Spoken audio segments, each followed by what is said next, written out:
ठीक है बच्चों, अब इसके बाद ये हमारा प्रॉपर्टी नंबर 2 हो गया क्लियर। अब आ जाओ प्रॉपर्टी नंबर 3। प्रॉपर्टी 3 में क्या बोल रहा है, let A be a non singular matrix of order N, then adjoint of adjoint A, यहाँ पे डिटर्मिनेंट नहीं है, adjoint of adjoint A is equal to determinant of A to the power n minus 2 into A. सबसे पहले बात की left hand side में एक मैट्रिक्स लिखा है और राइट हैंड साइड में एक मैट्रिक्स ही है। ये जो वैल्यू लिखा है ना, ये के का काम कर रहा है बिकॉज डिटर्मिनेंट एक तो डिटर्मिनेंट ए तो रियल नंबर है, उस पर पावर लोगे तो ये भी रियल नंबर आ जाएगा। तो ये किस फॉर्म का लिखा है, के इंटू ए मैट्रिक्स। ठीक है, तो क्या बोल रहा है वो देख लेते हैं। हमारे पास क्या गिवन है, ये हमारा प्रॉपर्टी 3 है। ठीक है, इसमें ए जो है हमारे पास एक नॉन सिंगुलर मैट्रिक्स है। क्या हमारे पास, non singular square matrix, non singular square matrix. तो यहाँ पे प्रॉपर्टी क्या हमारे पास, adjoint of adjoint A is equal to determinant of A पे power n minus 2 into A. ये प्रॉपर्टी है, रट जाओ। इसका प्रूफ नहीं आता है, ये प्रॉपर्टी सिर्फ तुम्हें याद होना चाहिए। ये डायरेक्ट यूज होगा जेईई मेंस के एडवांस के क्वेश्चन में, ये प्रॉपर्टी यूज होगा। ठीक है, तो उसको प्रूफ कैसे करेंगे, प्रूफ देख लो बट प्रूफ आता नहीं है। बोर्ड में तो आएगा नहीं, बोर्ड में ये प्रॉपर्टी नहीं है। मेंस एडवांस के क्वेश्चन में ये प्रूफ नहीं आता है, इसका प्रूफ का यूज आता है। तो एक बार प्रूफ देख लो। एक बार प्रूफ में क्या है कि ये तो ऑलरेडी बोल रखा है ए इंटू एडजॉइंट ए, ये किसके इक्वल होगा, ए इंटू एडजॉइंट ए लो या एडजॉइंट ए इंटू ए लो, ये किसके इक्वल होगा, determinant of A into I n. ठीक है, हमने क्या किया, इसी प्रॉपर्टी में हमने replace A by adjoint A को एडजॉइंट ए से रिप्लेस कर दिया। ए तो हमारा मैट्रिक्स है, तो ए मैट्रिक्स है तो एडजॉइंट ए भी मैट्रिक्स होगा। तो अगर ये किसी भी नॉन सिंगुलर मैट्रिक्स ए के लिए, सॉरी ये किसी भी मैट्रिक्स ए के लिए ट्रू है, ये तो सिंगुलर नॉन सिंगुलर दोनों के लिए ट्रू है, तो ये किसी भी मैट्रिक्स के लिए ट्रू है, तो ये एडजॉइंट ए के लिए भी ट्रू होगा। तो हमने ए को एडजॉइंट ए से रिप्लेस कर दिया। तो यहाँ पे हमें क्या मिल गया, एडजॉइंट ए, ये मिल गया। यहाँ पे ए की जगह एडजॉइंट ए डाला तो क्या मिल गया, एडजॉइंट ऑफ एडजॉइंट ए। यहाँ पे क्या मिल गया, determinant of adjoint A into I n. ठीक है, अब ऐसे हो गया।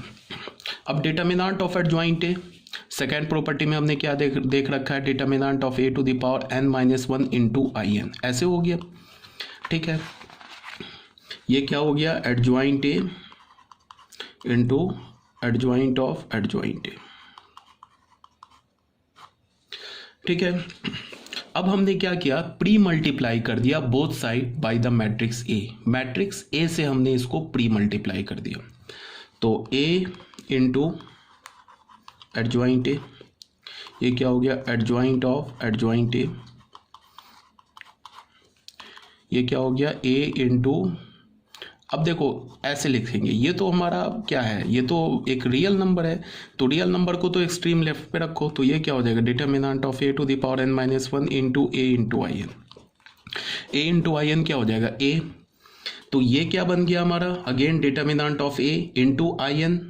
तो आई एन को हमने क्या कर दिया, छोड़ दिया, because determinant of A into I n into this हो जाएगा। तो चलो मैं लिख देता हूँ, कन्फ्यूजन ना हो, एडजॉइंट ऑफ एडजॉइंट ए ऐसे लिख दिया ना मैंने। ये क्या हो गया, डिटर्मिनेंट ऑफ ए पे power n minus 1 A into I N, A हो गया। ठीक है, तो हमें क्या मिला अभी, हमें मिला ये I n into I n, और ये तो मैट्रिक्स है, तो किसी भी मैट्रिक्स को आइडेंटिटी मैट्रिक्स से मल्टीप्लाई करोगे सेम मैट्रिक्स हो जाएगा। तो ये क्या हो गया, determinant of A into adjoint of adjoint A. ठीक है, ये किसके इक्वल हो गया, determinant of A to the power n minus 1 into A. अब हमने क्या किया कि दोनों साइड डिटर्मिनेंट ए से डिवाइड किया, तो डिटर्मिनेंट ए क्या होना चाहिए, नॉट इक्वल टू 0। अगर डिटर्मिनेंट ए 0 नहीं है तो फिर क्या होगा, ए हमारा एक नॉन सिंगुलर मैट्रिक्स होगा, जो हमने प्रॉपर्टी के स्टार्टिंग में ही बोला है, let A be a non singular matrix of order n। ठीक है, तो क्यों बोला, बिकॉज हमने इस प्रॉपर्टी को प्रूव करने के लिए डिट ए मैट्रिक्स की नॉन सिंगुलरिटी वाली प्रॉपर्टी यूज की, बिकॉज हमने ए मैट्रिक्स के डिटर्मिनेंट से दोनों साइड डिवाइड किया। तो डिवाइड तभी करोगे जब वो नॉट इक्वल टू 0 हो।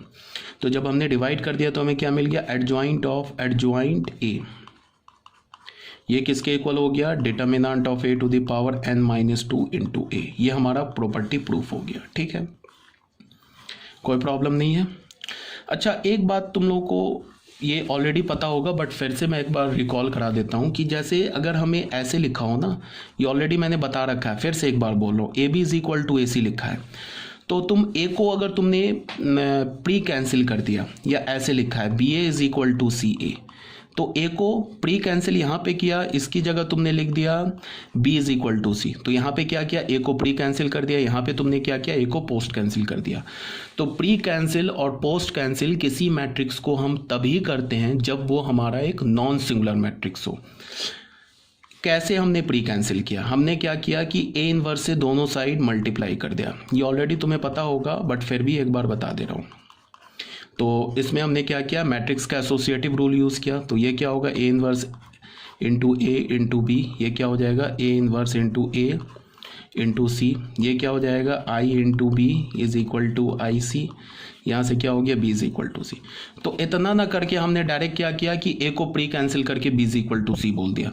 तो जब हम प्री कैंसिल पोस्ट कैंसिल तभी करेंगे जब वो हमारा एक नॉन सिंगुलर मैट्रिक्स होगा। क्यों? क्योंकि हमने ए इनवर्स से दोनों साइड मल्टीप्लाई किया है, तो ए इनवर्स से प्री मल्टीप्लाई किया है, तो प्री मल्टीप्लाई इनवर्स से तभी कर सकोगे ना जब तुम वो ए इनवर्स एग्जिस्ट करेगा। ए इनवर्स कब एग्जिस्ट करेगा, जब ए का डिटर्मिनेंट नॉट इक्वल टू 0 होगा। ठीक है, तो कहने का ये मतलब है कि प्री कैंसिल या पोस्ट कैंसिल तुम मैट्रिक्स को तभी कर सकते हो जब वो नॉन सिंगुलर हो।